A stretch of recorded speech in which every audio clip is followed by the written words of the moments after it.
অনেক সময় না হয় কি বাস্তবতা থেকে আমরা সরে আসি অনেকের কথা শুনে, এবং অনেক আমি দেখেছি অনেক ইনস্টিটিউশন আছে বা অনেকেই আছে তারা নিজেদের পার্সোনাল যে প্রফিট সেটাকে মেনটেন রাখার জন্য বা ঠিকঠাক করার জন্য অনেকে ভুলভাল মোটিভেশনাল কথাবার্তা বলে যে হ্যাঁ ড্রপ দাও, ড্রপ দিয়ে পরের বছরের জন্য আবার প্রিপারেশন নাও, অমুক জায়গা থেকে পড়ো, অমুক জায়গা থেকে 100% শিওর যে পরের বছর তুমি এই কলেজে চান্স পাবেই। এই টাইপের অ্যাসিওরেন্স যারা দেয়, যে সমস্ত ইনস্টিটিউশন বা যে সমস্ত লোকজন দেয়, তাদের কথাবার্তা আমি বলছি না যে সবটাই ফেক হয় বা সবটাই বানানো, তা নয়। হয়তো তারা তাদের দিক থেকে হয়তো সেই কনফিডেন্সের সঙ্গে বলে, কেউ কেউ সবাই যে নিজের বিজনেসের জন্যই বলে তা নয়, হয়তো অনেকে জেনুইনলি বলেন বা বলে। তো কিন্তু তাও নিজেকে নিজে প্রশ্ন করো যে সেটা করার জন্যে আলটিমেট কিন্তু তোমাকে পরীক্ষাটা দিতে হবে, তারা কিন্তু দেবে না। তিনি যত বড় মাপের টিচারই হন বা সেই প্রতিষ্ঠান যত নামকরা প্রতিষ্ঠানই হোক, এক্সামটা কিন্তু তোমাকে দিতে হবে যে এই কোর্সগুলোর মাধ্যমে কিন্তু দুর্দান্ত কেরিয়ার করা যেতে পারে। বা এই প্রাইভেট কলেজ আছে যেখানে যথেষ্ট অ্যাফোর্ডেবল ফিদের বিনিময়ে ভালো করে পড়ানো হয়, কমপ্লিট প্লেসমেন্টের সাপোর্ট দেওয়া হয়। হ্যাঁ, প্লেসমেন্টের সাপোর্ট দেওয়া হয়। সেই প্লেসমেন্টের সাপোর্টই কিন্তু আইআইটিতেও যখন তুমি চান্স পাবে বা এনআইটিতেও যখন চান্স পাবে, তারাও কিন্তু প্লেসমেন্টের সাপোর্টটাই দেয়। তারাও কিন্তু তোমাকে কখনোই প্লেসমেন্টের গ্যারান্টি দেয় না। High students, all over India যত বোর্ড আছে, মানে সেন্ট্রাল বা স্টেট অর্গানাইজড যে বোর্ডগুলো, সেই সমস্ত বোর্ড থেকে যে ক্লাস 12-এর এক্সাম টোটাল পাস করা স্টুডেন্টের সংখ্যা প্রায় 1,30,00,000 কাছাকাছি।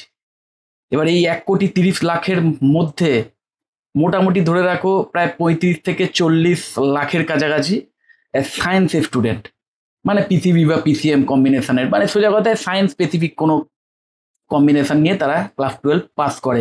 এবার টোটাল যে আইআইটি বা এনআইটি এবং এইমস, মানে যদি অল ওভার ইন্ডিয়া যে কটা প্রেস্টিজিয়াস ইনস্টিটিউশন আছে গ্র্যাজুয়েশন করার জন্য, তার মধ্যে আইআইটি, এনআইটি এবং এইমসকে যদি আমি ধরি, তাহলে টোটাল যে সিটস আছে না এইগুলোর মধ্যে এভারেজ ধরে রাখো ওই 44,000-এর কাছাকাছি। ওকে, তাহলে তুমি বুঝে দেখো। এবং এই 44,000-এর মধ্যে এইমসে নিশ্চয়ই জানো প্রায় 2,000-এর কাছাকাছি, বাকিটা ওই আইআইটি, এনআইটি ধরে নাও। তো আমি জাস্ট অ্যাপ্রক্স একটা তোমাদের হিসেব দিচ্ছি। তাহলে তোমরা এই ব্যাপারটা বোঝার চেষ্টা করো যে কম্পিটিশনটা কোন লেভেলে এই সমস্ত ইনস্টিটিউশনে অ্যাডমিশন পাওয়ার জন্যে। যারা ধরো এই আইআইটি, এনআইটি বা এইমসে পেয়ে গেল, তারা তো ভেরি ওয়েল অ্যান্ড গুড। বাকি যে সমস্ত স্টুডেন্টরা পড়ে থাকলো, তাদের অপশানস কি হয়? কোনো একটা নর্মাল কোনো বিএসসি কলেজে অ্যাডমিশন নেওয়া, যেখানে সরকারি হোক বা বেসরকারি হোক, বিএসসি প্রোগ্রামে অ্যাডমিশন নেওয়া। কিন্তু স্টুডেন্টদের মধ্যে বিটেক করার একটা ভীষণ ইন্টারেস্ট থাকে, বিশেষ করে ভীষণ জব ওরিয়েন্টেড একটি কোর্স বিটেক। এবং সেই বিটেকের যে টোটাল যে আমাদের অল ওভার ইন্ডিয়া সরকারি বেসরকারি মিলিয়ে টোটাল যে সিটস আছে না, total all over India BTech engineering course করার জন্য টোটাল সিটস ওই 15 লাখের কাছাকাছি, মানে সরকারি বেসরকারি মিলিয়ে। এবং নিশ্চয়ই তোমরা জানো যে এমবিবিএস করার জন্য শুধু এইমস তো নয়, আরও প্রচুর ইনস্টিটিউশন আছে যেখানে এমবিবিএস করানো হয়। এবং তার মধ্যে সরকারি বেসরকারি মিলিয়ে যদি টোটাল সিট দেখো এমবিবিএস করার জন্যে, সেখানে সিটস হচ্ছে ওই 1 লাখের কাছাকাছি, হচ্ছে একটু বেশি। তো আলটিমেটলি যারা এই সায়েন্সের মানে স্ট্রিম নিয়ে পাস করে বেরোচ্ছে ক্লাস 12-এর পরে, এবং যাদের টার্গেট এই বিটেক করা বা এমবিবিএস করা, তাদের কিন্তু এই সমস্ত প্রাইভেট অপশানসগুলো অপ্ট করতেই হবে, বা অন্যান্য এই আইআইটি, এনআইটি বা এইমস ছাড়া অন্যান্য যে সরকারি প্রতিষ্ঠানগুলো আছে সেইগুলোকে অপ্ট করার কথা চিন্তা করতেই হবে। ওকে, কেউ যদি ভাবে যে আমি এবছর পাস করতে পারলাম না, এই বছর আমি এই আইআইটি, এনআইটি বা এইমসের মতো কলেজগুলো টার্গেট করেছিলাম, কিন্তু আলটিমেটলি আমি এইগুলোতে চান্স পেলাম না, তার জন্য আমি এই বছর ড্রপ দিয়ে পরের বছর আবার আমি এক্সাম দেবো এবং সেক্ষেত্রে হয়তো চান্স পেতে পারি। দেখো, খুব রেয়ার কেসে, ভীষণ ভীষণ রেয়ার কেসে এটা হয়। ম্যাক্সিমাম কেসেই কিন্তু এটা ওই কাইন্ড অফ ইম্পসিবল একটা টাস্ক। ওকে, এবং মাথায় রাখবে যে এই ইনস্টিটিউশনগুলো অ্যাডমিশন পেলেই যে তোমার লাইফ সিকিওর, এটাও একটা ভ্রান্ত ধারণা। সেই জন্য আমি তোমাদের বলি, অবশ্যই তোমরা একটু বাস্তব চিত্রটা দেখো, বোঝার চেষ্টা করো যে কম্পিটিশনটা কোন লেভেলের। এবং যদি এবছর যেই অ্যাডভান্স দিয়ে তোমরা এই আইআইটি, এনআইটিতে চান্স না পাও, সেক্ষেত্রে বা এই সামনেই কদিন পরেই নিটের এক্সামের রেজাল্ট বেরোবে, সেক্ষেত্রেও যদি ওই এইমসের মতো কলেজগুলো বা আরও যে টপ নচ একদম টপ লেভেলের যে এমবিবিএস কলেজগুলো আছে, মানে যেগুলোতে পেতে গেলে ওই টাইপের একটা হাই র্যাঙ্ক করতে হয়, একদম টপ র্যাঙ্কার হতে হয় সোজা কথায়, সেই টাইপের র্যাঙ্ক যদি না করতে পারো এবং এই টাইপের ইনস্টিটিউশনে চান্স না পাও, আমি বলবো অবশ্যই ড্রপ না নিয়ে তোমরা অল্টারনেটিভসের কথা ভাবো, বিশেষ করে কোনো অল্টারনেটিভ যে ইনস্টিটিউশন সেইখানে যদি অ্যাডমিশনের সুযোগ পাও সেটা তো খুব ভালো। বা যদি বিশেষ করে যারা এমবিবিএস এর কথা চিন্তা করছো, কারণ এমবিবিএস এর ক্ষেত্রে প্রাইভেট কলেজগুলোয় ফিস কিন্তু অনেক ক্ষেত্রে আকাশ ছোঁয়া হয়ে যায়। ওকে, 1 কোটির কাছাকাছি বা আরও বেশিও হতে পারে বিভিন্ন জায়গায়, বিভিন্ন ইনস্টিটিউশন ওয়াইজ এগুলো চেঞ্জ হয় ফিসটা। তো সেই টাইপের আকাশ ছোঁয়া ফিজ যদি বেয়ার করতে না পারো, সেক্ষেত্রে আমি বলবো অবশ্যই এবং অবশ্যই তোমাদের অল্টারনেটিভ কোর্সের কথা ভাবা উচিত হবে। কারণ শুধু ডাক্তারি বা ইঞ্জিনিয়ারিং এর মাধ্যমেই একমাত্র ভালো কেরিয়ার করা যায়, এই ধারণাটা থেকে এবার কিন্তু বেরিয়ে আসার সময় হয়ে গেছে। আর যারা ড্রপ নিচ্ছ না, তারা নিজেকে 10 বার কেন 1000 বার প্রশ্ন করো যে এই ড্রপ নিলে ভবিষ্যতে পরের বছর তুমি কি এই আইআইটিস বা এনআইটিস বা এই এইমস বা ওই টপ লেভেলের এমবিবিএস এর কোনো কলেজ, সেটা কি আদৌ ক্র্যাক করার মতো মানে ক্র্যাক করতে পারবে, তার সিউরিটি কতটা, নিজেকে নিজে প্রশ্ন করো। কারণ কম্পিটিশনটা কিন্তু পরের বছর হয়তো আরও বেশি টাফ হয়ে যাবে, প্রতি বছর এই কম্পিটিশন আরও বেশি টাফ হয়ে যাচ্ছে। তো আমি তোমাদের কিন্তু কোনো মানে ডিসকারেজ করছি না, আমি তোমাদের জাস্ট নিজের রিয়েলিটি প্রিপেয়ার করতে হবে এবং অবশ্যই নিজের এক্সামটা নিজেকে দিতে হবে, এবং তবেই কিন্তু তুমি চান্স পেতে পারো। যদি সেই লেভেলের একটা র্যাঙ্ক করতে পারো, তো আলটিমেটলি ব্যাপারটা কিন্তু পুরোটাই তোমার।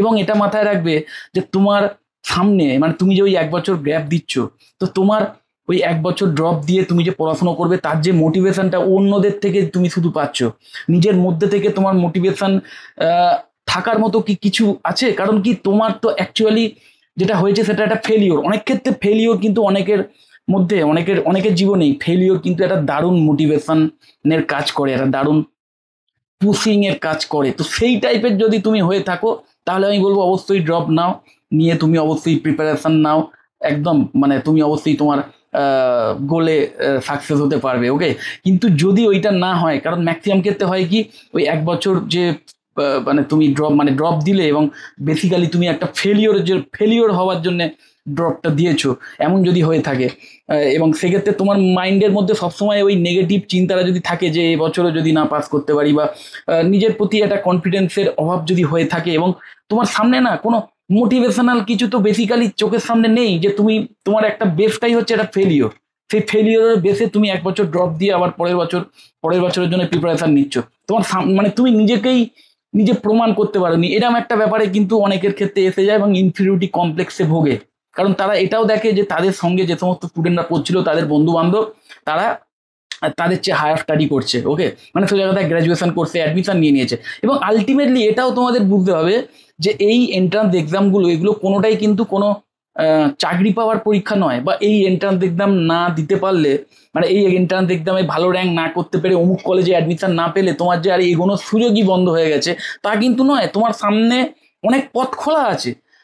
যদি এমনটা হয়ে থাকতো যে তুমি ক্লাস 12-এর এক্সামেই ফেল করেছো, তাহলে অবশ্যই তোমার আর কোনো অপশানই নেই, তোমাকে তখন আবার আদা জল খেয়ে আরও ভালো করে পরিশ্রম করে পরের বছরের জন্য এক্সাম দিতেই হবে। কারণ তোমার সামনে আর কোনো অপশান নেই হায়ার স্টাডি করার জন্য, গ্র্যাজুয়েশন করার জন্য কোনো অপশানই নেই, কারণ ক্লাস 12 তোমাকে পাস করতেই হবে। কিন্তু সেই রকম ব্যাপার কিন্তু এটা নয়, তুমি অলরেডি ক্লাস 12 পাস করে গেছো, জাস্ট একটা এন্ট্রান্স এক্সামে ভালো রেজাল্ট করতে পারোনি, বা একদম ফেল করে গেছো, মানে কোয়ালিফাই করতে পারোনি, যে কারণে পার্টিকুলার কয়েকটা কলেজে হয়তো তুমি চান্স পাচ্ছ না, যে কলেজগুলোতে চান্স পাওয়াটা এমনিতেই ভীষণ টাফ। তো সেইটা মানে সেই ব্যাপারটা ছাড়া, সেই কলেজে অ্যাডমিশন নেওয়া ছাড়া তোমার কি এগোনোর আর কোনো ওয়ে নেই? প্রচুর আছে। তো সেই অপশানগুলোকে এক্সপ্লোর করো, এবং তুমি যে প্যাশনটা দিয়ে 1 বছর আবার ওই মানে এন্ট্রান্স এক্সামের জন্য প্রিপারেশন নিতে যে মানে উদ্যমটা নিয়ে, সেই উদ্যমটা বরং নেক্সট যে গ্র্যাজুয়েশন কোর্সে অ্যাডমিশন নেবে, সামনে যে পথটা খোলা আছে সেই পথে অ্যাডমিশন নিয়ে, সেই টাইপের উদ্যোগ নিয়ে, সেই টাইপের পরিশ্রম করে তুমি গ্র্যাজুয়েশন কোর্সটা করো। কারণ আলটিমেটলি তুমি কিন্তু 4টে বছর কিভাবে পরিশ্রম করছো, বা 5 বছর বা 5.5 বছর কিভাবে পরিশ্রম করছো, তোমার কোর্সের ওপর ডিপেন্ড করবে, ডিউরেশনের ওপর। সেই 4-5 বছরের বা 5.5 বছরের যে পরিশ্রম, তার ওপর নির্ভর করবে যে তুমি ভবিষ্যতে নিজের কেরিয়ারটাকে কোন লেভেল নিয়ে যেতে পারবে, একটা ভালো কেরিয়ার তৈরি করতে পারবে কি পারবে না, সেটা কিন্তু ডিপেন্ড করবে ওই 4 বছর বা 5.5 বছরের পরিশ্রমের ওপর। ওকে, তো সেইটার ওপর বেশি ফোকাস করো, এবং অবশ্যই এমন কেরিয়ার চয়েস করো, মানে এমন একটা কোর্স চয়েস করো যে কোর্সটা ভীষণভাবে জব ওরিয়েন্টেড। তোমরা যারা পিসিএমএ স্টুডেন্ট, তাদের জন্য অবশ্যই বিটেক একটা one of the best option, এবং বিটেকের যে কটা ব্রাঞ্চ আছে মাথায় রাখবে, সব ব্রাঞ্চই কিন্তু জব ওরিয়েন্টেড নয়। এখন যে ব্রাঞ্চগুলো এই মুহূর্তে করলে তোমার ভবিষ্যতে 5 বছর 10 বছর 20 বছর পরেও যেটার মানে যে সমস্ত ফিল্ডে প্রচুর জবের অপরচুনিটি থাকবে, সেই টাইপের কোর্স বা সেই টাইপের ব্রাঞ্চ চয়েস করো বিটেক করার ক্ষেত্রে। বিটেক সিএসি বা সিএসি রিলেটেড অন্যান্য যে ব্রাঞ্চগুলো আছে সেইগুলো, মানে সিএসির যে স্পেশালাইজেশনগুলো আছে সেইগুলো অবশ্যই তোমাদের প্রায়োরিটি লিস্টে রাখতে পারো। Then BTech EC, triple E, ME, civil, এগুলো প্রত্যেকটাই জব ওরিয়েন্টেড। এবং যদি কোনো পার্টিকুলার ইন্ডাস্ট্রির ওপর তোমার প্যাশন থাকে, যে মেরিন ইঞ্জিনিয়ার হতে চাও ভবিষ্যতে, মার্চেন্ট নেভিতে যোগ দিতে চাও, সেক্ষেত্রে অবশ্যই সিভিল ইঞ্জিনিয়ারিং নিয়ে পড়াশোনা করো। যদি মনে করো যে না মাইনিং টেকনোলজি নিয়ে আমি পড়বো, ওটার বিষয়ে আমার আলাদা একটা ন্যাক আছে, যদিও এই মাইনিং মানে ইঞ্জিনিয়ারিং বলো বা টেক্সটাইল ইঞ্জিনিয়ারিং, সেরামিক টেকনোলজি বা লেদার টেকনোলজি, এইগুলো নিয়ে যে বিটেকের কোর্সগুলো না, সেগুলো কিন্তু ইন্ডাস্ট্রি স্পেসিফিক। তো তোমাদের অবশ্যই এই টাইপের ব্রাঞ্চ চয়েস করার আগে একটু ভেবে নিতে হবে এবং এটাও বুঝতে হবে যে তোমার এই বিষয়ে আলাদা প্যাশন আছে কিনা। কারণ ন্যারো, ইন্ডাস্ট্রিটা ন্যারো এবং চাকরি পাওয়ার ক্ষেত্রটা একটু ন্যারো, কারণ ওই ইন্ডাস্ট্রি ছাড়া তুমি কিন্তু বাইরে কোথাও চাকরির সুযোগ পাবে না। কিন্তু সিএসসি বা সিএসসি রিলেটেড যে কোনো স্ট্রিম নিয়ে যদি পড়াশোনা করো, তুমি এ টু জেড যত রকম ইন্ডাস্ট্রি আছে মোটামুটি সমস্ত জায়গাতেই এই কম্পিউটার সায়েন্স ইঞ্জিনিয়ারদের প্রয়োজন হয় বা আইটি এক্সপার্টদের দরকার হয়। ইসি এমন একটা ফিল্ড যেখানে ইলেকট্রনিক ডিভাইস তৈরি করা, এমবেডেড সিস্টেম, ভিএলএসআই ডিজাইনিং, এই সমস্ত বিষয়, এগুলো এখন ভীষণ ব্রড হয়ে গেছে, মানে ইলেকট্রনিক্সের ইউসেজ সমস্ত জায়গায় দেখা দিচ্ছে, যে কারণে ইসিও ভীষণ, এবং অবশ্যই কমিউনিকেশন এর মধ্যে রয়েছে, কমিউনিকেশন ইঞ্জিনিয়ারিং রয়েছে এর মধ্যে, মানে টেলিকমিউনিকেশনের ব্যাপারটাও ভীষণ ইম্পর্টেন্ট, যেটা কিনা আজকে ওয়াইডলি একটা প্রচলিত একটা মানে টেকনিক, এবং এই ইন্ডাস্ট্রিতেও ভীষণ ব্রড। মেকানিক্যাল ইঞ্জিনিয়ারিং সেম জিনিস, মেকানিক্যাল ইঞ্জিনিয়ারিং এর সাথে আজকে রোবোটিক অ্যাড হয়ে গেছে, স্যান্ডউইচ কোর্সের মতো হয়ে গেছে। মেকানিক্যাল ইঞ্জিনিয়ারিং এর যে নিউ যে কারিকুলাম, সেখানে কিন্তু প্রচুর নিউ যে টেকনোলজিসগুলো এসছে, আর্টিফিশিয়াল ইন্টেলিজেন্স বা রোবোটিক্সের যে সমস্ত টেকনোলজিসগুলো, সেগুলো কিন্তু মেকানিক্যাল ইঞ্জিনিয়ারিং যে কারিকুলাম তার মধ্যেও কিন্তু এসে গেছে। তো ভীষণভাবে ফিউচারিস্টিক এখন। এবং অবশ্যই সিভিল ইঞ্জিনিয়ারিং এমন একটা ফিল্ড, যে সিভিল ইঞ্জিনিয়াররা কিনা যে কোনো দেশের ইনফ্রাস্ট্রাকচার কে আরো বেটার করে, ওকে, এবং ইনফ্রাস্ট্রাকচারকে আরো বেশি মজবুত, আরো বেশি সুরক্ষা প্রদান করে। তো সিভিল ইঞ্জিনিয়ারদেরও ভীষণ চাহিদা থাকবে ভবিষ্যতে। তো এই টাইপের ব্রাঞ্চ চয়েস করো। আবার যারা বায়োলজি নিয়ে পড়াশোনা করেছো, পিসিবি স্টুডেন্ট, তারা যদি এমবিবিএস এ সরকারি কলেজে না চান্স পাও, সেক্ষেত্রে অবশ্যই যে সমস্ত প্রাইভেট কলেজগুলো আছে চেষ্টা করো সেই সমস্ত প্রাইভেট কলেজে যদি অ্যাডমিশন নিতে পারো, বিশেষ করে যদি তোমাদের ফিনান্স সেটা যদি পারমিট করে। যদি ফিনান্সিয়াল প্রবলেম থাকে, যদি মনে করো যে না প্রাইভেট কলেজে এমবিবিএস এত হাই ফিস দিয়ে করা আমার পক্ষে অসম্ভব, তাহলে একদম এমবিবিএস না করে অন্যান্য যে অপশানসগুলো আছে, এমবিবিএস ছাড়া যে অল্টারনেটিভসগুলো আছে সেইগুলো দেখো। যে ডেন্টিস্ট হওয়ার জন্য যে বিডিএস প্রোগ্রাম, সেটাতে অ্যাডমিশনের সুযোগ পাও কিনা, সেখানে যে কোর্স ফি সেটা তোমাদের যে ফিনান্সিয়াল কন্ডিশন আছে সেটা পারমিট করে কিনা কোনো বিডিএস কলেজে অ্যাডমিশন নেওয়ার ক্ষেত্রে, সরকারি হোক বেসরকারি হোক যেখানেই হোক, বা বিপিটি বা ব্যামস বা বিএইচএমএস। যদিও এইগুলো কিন্তু অবশ্যই তোমাদের একটু বুঝে শুনে অ্যাডমিশন নেওয়া উচিত এই টাইপের কোর্সে যারা বায়োলজি নিয়ে পড়েছো, কারণ এইগুলোতেও কিন্তু মানে এই মুহূর্তে হয়তো ভীষণ কিছু চাহিদা নেই, কিন্তু হয়তো আস্তে আস্তে এইগুলোরও চাহিদা আসবে, কিন্তু অনেক কিছু শেখার আছে এবং অবশ্যই ফিউচারিস্টিক এগুলো। এছাড়াও যদি তোমরা বায়োলজি নিয়ে একদম রিসার্চ কেরিয়ার তৈরি করতে চাও, রিসার্চ লেভেলে গিয়ে টপ লেভেলে সায়েন্টিস্ট হতে চাও, বিএসসি বায়োটেকনোলজি, বিএসসি মাইক্রোবায়োলজি বা এই টাইপের আরও বেশ কিছু কোর্সেস আছে, সেইগুলো অপ্ট করো।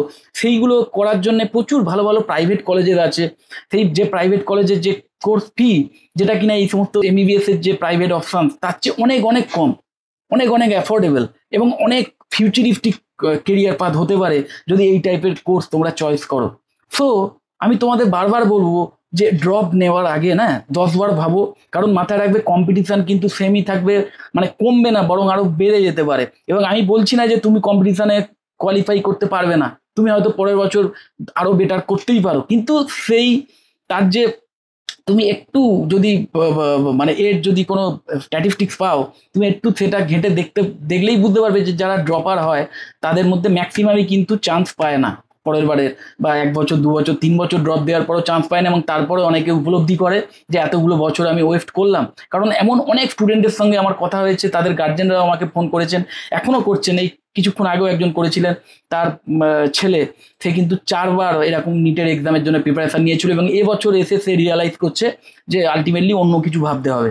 তো সেইটা এই 1 বছর 2 বছর 3 বছর 4 বছর এইভাবে ওয়েস্ট না করে, কারণ এই যে এন্ট্রান্স এক্সামের জন্য তুমি প্রিপারেশন নিচ্ছ, বারবার ফেল করছো, তুমি এগোচ্ছ না, না একটা জায়গায় দাঁড়িয়ে আছো তোমার কেরিয়ার পাথ ওয়াইজ। যদি বুঝতাম যে হ্যাঁ একটা এগোচ্ছ, যে না মানে আর কোনো উপায়ও নেই, যদি এটাও বুঝতাম যে আর কোনো উপায় নেই যে কারণে তুমি দিচ্ছ, তাহলেও ঠিক আছে। কিন্তু এই ব্যাপারটা সেরকম নয়। এই ব্যাপারটা এমন যেন সেই যে কোনো এক মানে তোমার সামনে অনেক ওয়ে আছে, তাও একদিক একটা রাস্তা ধরে এগিয়ে এসে তুমি যখন দেখলে যে না সেই পার্টিকুলার রাস্তাটা দিয়ে হয়তো তুমি কোনো একটা জায়গায় যেতে যাচ্ছ, সেইটার যা ব্লক হয়ে আছে, কিন্তু অন্যান্য মানে ওয়েগুলো খোলা আছে, সেটা না দেখে তুমি ভাবছো যে ওইখানটাতে গেলেই বোধহয় একমাত্র সাকসেস। তা নয়, সাকসেস আরো অন্যান্য যাওয়ার, সাকসেস পাওয়ার আরো অন্যান্য রাস্তা আছে, সেই রাস্তাগুলো ওপেন আছে, সেইগুলো দিয়ে গেলে হয়তো তুমি খুব ভালোভাবেই সাকসেস পেয়ে যেতে। সেটা তুমি ভুলে যাচ্ছ, আবার ফিরে এসে আবার ওই রাস্তা ধরেই যাওয়ার চেষ্টা করছো। এই টাইপের বোকামো না করে একটু বোঝার চেষ্টা করো, নিজেকে প্রশ্ন করো। যদি নিজেকে প্রশ্ন করে এই অ্যান্সার পাও যে হ্যাঁ আমার মধ্যে এইরকম একটা ডেডিকেশন আছে যে আমি ফেলিওর থেকে আমি ভীষণভাবে মোটিভেটেড হই, আমি ফেলিওর থেকে ভীষণভাবে একটা নিজের মধ্যে আগুন জ্বলে ওঠে, যে প্রতিশোধ স্পৃহা জ্বলে ওঠে, যে প্রতিশোধ কি না, গত বছর আমি ফেলিওর বা এই বছর আমি ফেলিওর হয়েছি, এবং মানে এই বছরের এই ফেলিওরটাকে আমি প্রতিশোধ নেওয়ার জন্য পরের বছর আমি সাকসেস আনবই। এই টাইপের মোটিভেশন যদি থাকে, যেটা কিন্তু ভীষণ রেয়ার, নিজেকে নিজে প্রশ্ন করো, যদি তোমার মধ্যে এই টাইপের মোটিভেশন থাকে তাহলেই একমাত্র ড্রপ দাও। অন্য কারোর কথা শুনে হট করে খুব বেশি তার উপর ডিপেন্ডেন্ট হয়ে বা সেই প্রতিষ্ঠানের উপর ডিপেন্ডেন্ট হয়ে সেই প্রতিষ্ঠান বা সেই ব্যক্তি যতই তোমাদের অ্যাসিওরেন্স দিক যে আমাদের এই ব্যাচে পড়াশোনা করলে পরের বছর তুমি চান্স পাবেই, অমুক তোমার গ্যারান্টি দিয়ে বলছি, এগুলো কখনো সম্ভব? তুমি বলো তো। তুমি নিজেকে প্রশ্ন করো, কারণ এক্সামটা কি তিনি বা তার এই যে সেন্টারের অন্য কেউ কোনো টিচার তিনি গিয়ে এক্সাম দেবেন? সেগুলো কখনো সম্ভব নয়। ওকে, তিনি হয়তো তার নিজের বিশ্বাস থেকে বলছেন, কিন্তু তুমি নিজেকে প্রশ্ন করো যে আদৌ এটা তোমার পক্ষে করা সম্ভব কিনা। নিজেকে নিজে প্রশ্ন করো, তাহলেই কিন্তু অ্যান্সার পেয়ে যাবে। তো যাই হোক, যদি এই টাইপের অল্টারনেটিভ কেরিয়ার নিয়ে বা এই টাইপের কোনো কলেজ নিয়ে, যে কলেজে যথেষ্ট অ্যাফোর্ডেবল ফিজের বিনিময়ে এই টাইপের প্রফেশনাল ডিগ্রি কোর্সেস করানো হয়, এই সমস্ত কলেজ নিয়ে বা কোনো কোর্স নিয়ে, কোনো পার্টিকুলার কোনো এমবিবিএস হোক বা বিটেক হোক, তার অল্টারনেটিভ কোর্স নিয়ে যদি আমার থেকে কিছু জানতে চাও, অবশ্যই আমাকে কল বা হোয়াটসঅ্যাপ করতে পারো। আমি তোমাদের সাজেশন দিয়ে দিতে পারি যে এই কোর্সগুলোর মাধ্যমে কিন্তু দুর্দান্ত কেরিয়ার করা যেতে পারে, বা এই প্রাইভেট কলেজ আছে যেখানে যথেষ্ট অ্যাফোর্ডেবল ফিজের বিনিময়ে ভালো করে পড়ানো হয়, কমপ্লিট প্লেসমেন্টের সাপোর্ট দেওয়া হয়। হ্যাঁ, প্লেসমেন্টের সাপোর্ট দেওয়া হয়। সেই প্লেসমেন্টের সাপোর্টই কিন্তু আইআইটিতেও যখন তুমি চান্স পাবে বা এনআইটিতেও যখন চান্স পাবে, তারাও কিন্তু প্লেসমেন্টের সাপোর্টটাই দেয়।